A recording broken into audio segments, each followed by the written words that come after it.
આપના વિસ્તારના તાજા સમાચારો મેળવવા માટે ટીવી 92 ગુજરાત ન્યૂઝ ચેનલને સબસ્ક્રાઇબ કરી બેલ આઇકોન ઓન કરો.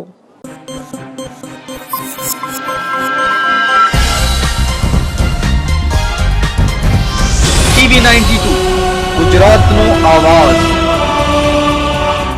ટીવી 92 ગુજરાતમાં આપનું સ્વાગત છે. હું છું હાજી મૌલાના રુસ્તમ અશરફ, કમરી દરિયાઈ અશરફી.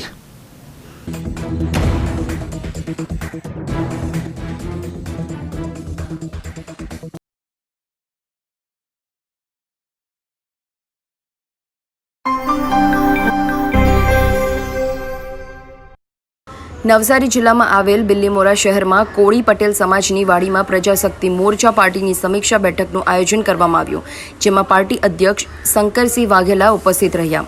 નવસારી જિલ્લામાં બિલ્લીમોરા શહેરમાં કોળી પટેલ સમાજની વાડીમાં આજે પ્રજાશક્તિ પાર્ટીના અધ્યક્ષ શંકરસિંહ બાપુની અધ્યક્ષતામાં સમીક્ષા બેઠકનું આયોજન કરવામાં આવ્યું. સભાની શરૂઆતમાં બાપુ દ્વારા વર્તમાન સરકાર પર આકરા પ્રહારો કર્યા હતા. ગુજરાત રાજ્યમાં દારૂબંધી છે, છતાં જે રાજ્યમાં દારૂબંધી નથી એ રાજ્યો કરતાં પણ વધુ પ્રમાણમાં દારૂની રેલમછેલ થાય છે. ચોરી લૂંટફાટ સરેઆમ થઈ છે, છતાં પણ વર્તમાન સરકાર આંખ આડા કાન કરી બેઠી છે. તેમજ આવનારી ચૂંટણીઓમાં જો પ્રજાશક્તિ મોરચા પાર્ટીની સરકાર બને તો વાર્ષિક 12 લાખ સુધીની આવકવાળા પરિવારના બાળકને વિના મૂલ્યે શિક્ષણમાં 100% માફી, 12 લાખની આવક ધરાવતા પરિવારને 12 લાખનું આરોગ્ય વીમા કવચ આપવામાં આવશે.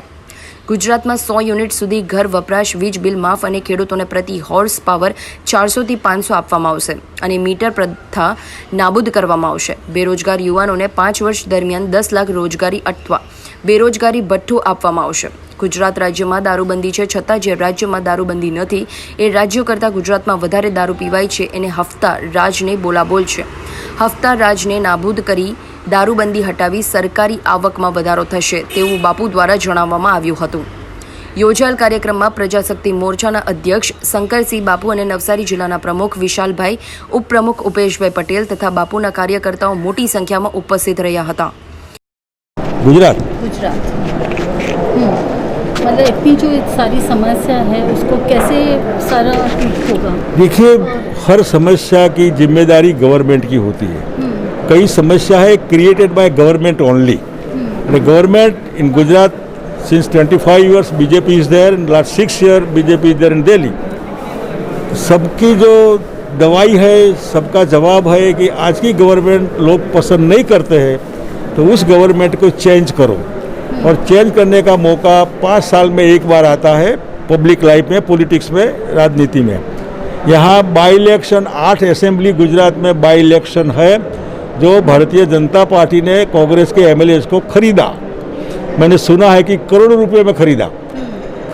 जिसने अपनी जात बिकी है वो तो जिम्मेदार है, लेकिन खरीदने वाला भी जिम्मेदार है.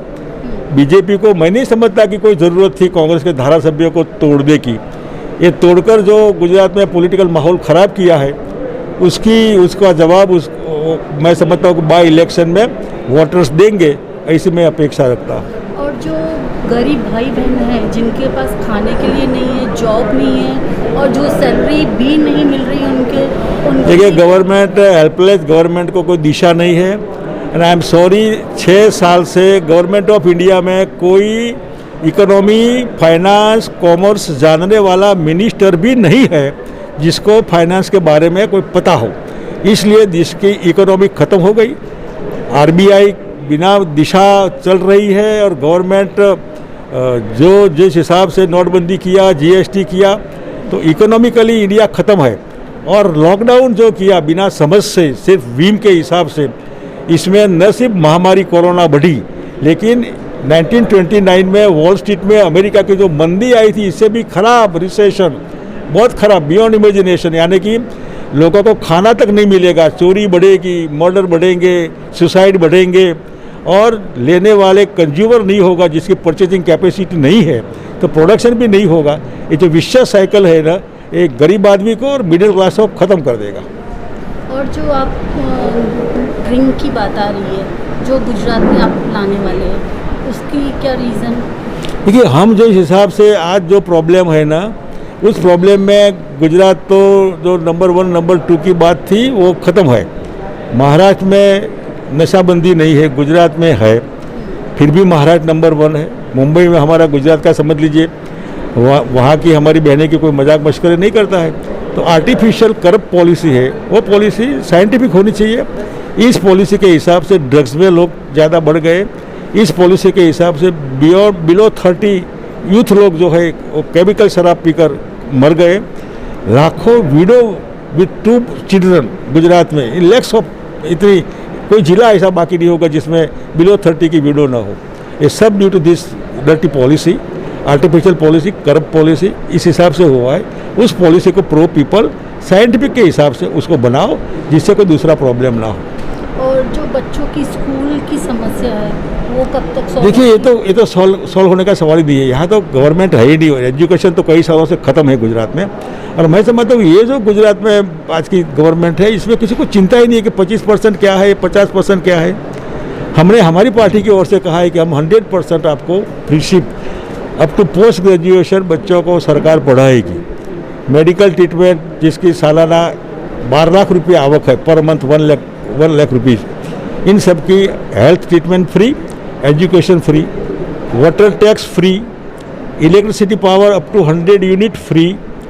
किसानों को पावर हॉर्स पावर में जो होता है वो 400 रुपीज़ प्रति horse power north Gujarat Saurashtra में, और 500 रुपये प्रति हॉर्स पावर साउथ गुजरात में जो पानी अप है। और इनका जो डेप्ट है किसानों का वो माफ़ करना, इनको जो चाहिए फर्टिलाइज़र और सीड्स वो भी अच्छे कम भाव से दिया जाए। और यहाँ जो प्रॉब्लम आजकल है वो मेट्रो का जो एक्वायर होती है ज़मीन उसका, और बुलेट ट्रेन और एक्सप्रेस हाईवे, इतने किसानों की ज़मीन जाती है जो रिप्लेस नहीं हो सकती है। ज़मीन है, और वो लोग कहते हैं कि हमको बुलेट ट्रेन नहीं चाहिए, हमको एक्सप्रेस वे नहीं चाहिए। आपका एक्सप्रेस वे है उसके ऊपर करो ना, अभी जो रोड है ना इसके ऊपर करो, 3 मंजिली ले जाओ। अगर आपको मेट्रो लंदन में 3-4 मंजिली नीचे जाती है तो बुलेट ट्रेन ऊपर ले जाओ ना, मेट्रो के रोड के ऊपर बुलेट ट्रेन करो, नया कोई एक्वायर ज़मीन करते हो। ये प्रॉब्लम है। तो मैं समझता हूँ कि किसान भी ये हिसाब किताब करेंगे इस बार इलेक्शन में। और जो बैंक का जो लोन दिया गया है, मोदी बोल रहे हैं कि देखो किसी को पता ही नहीं है, इनको दिया इतनी लिप सिंपैथी बैंक होती है, बहुत परेशान कर रहे हैं ये लोग। बिल्कुल जानबूझकर लोगों को भगाए। ये बीजेपी की मेहरबानी से करोड़ों रुपए देश के खत्म हो गए। पब्लिक मनी है ये, बीजेपी की मालिकी के पैसे नहीं है। लोन नहीं देने में, अप्लाई करने में नहीं, कुछ नहीं करेंगे। अब तो अब चल रहे हैं उनमें परेशान, कुछ नहीं होगा। बैंक का आपको कुछ नहीं होगा। आरबीआई खत्म है। एक आदमी की वीम से दुनिया चलती है। मोदी भाग गया, मालिया भाग गया, कई लोग भाग गए, और जो बचा था वो जो पैसे वसूली करने थे वो भट्ठा काटा में डालकर परमानेंट ख़त्म कर दिया। लेकिन पब्लिक के पैसे, ये लोग कौन होते हैं जो भगोड़ू लोग हैं इनको देने के लिए, या जो बैंक मांगती है वो भी मांगना ही नहीं है, बस मामला पूरा। ये जो मामला है ना वो ठीक नहीं है। मैं समझता हूँ कि इकोनॉमी ख़त्म करने वाले यही लोग हैं, मंदी के जनक यही लोग हैं, recession. Thank you madam. Okay, चलिए हमारे साथ भोजन